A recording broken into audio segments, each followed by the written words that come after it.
Hello again. So my question is, I read that Jensen, you had not a question. Scene. Okay, let me begin again. Preface. Jensen, I read that you had a scene where Sam was dying and you held Jared after the scene was called cut and continued to cry. Is that true? And then is there a scene, Jared, that you filmed where you felt the same way after cut was called? I mean, yeah, it's true, but I wasn't crying, I just had something in my eye. So I don't really know if that's applicable. Not really. It was really dusty that day in that particular scene. It wasn't when I died, it was season 4. For you. Mine was season 1. Mine was Croatoan.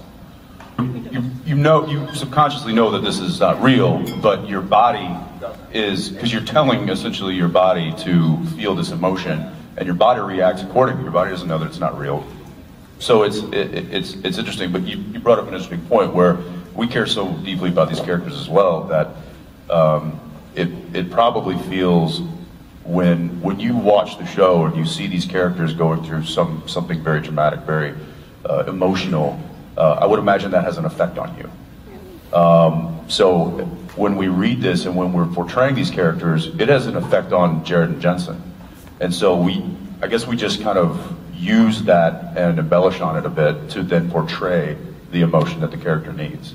That being said, so yeah, there is real emotion in there that lives inside of us. It's not just the character's emotion. So sometimes when you get to a certain point, it's hard to turn off. And when they yell cut, that you can't just tell your body, okay, cut, we're done, stop. Whether you're shaking or you can't catch your breath or whatever it is, your body's reacting the way you're telling it to, and that's it can be tough. When do you feel like When do you feel like in performing Dean's lines, it took over you the most? I know when I think you did, but I wonder if it's the same as you think. I think it was. Well, I don't want to. I have my idea. I have two. I have two that come to mind immediately. One is when I'm telling you about my experience in hell. Yes, that's when I saw it. On the Impala. That's what I was going to say. Yeah, that one probably. You got up and kind of like shook it off. You're like, I had to take a walk. I had to go walk it off. So it can get to a point where it's like that. I think that.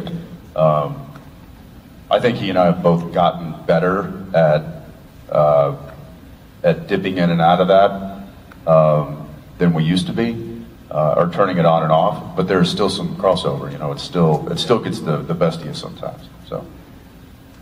Thank you. Thank you.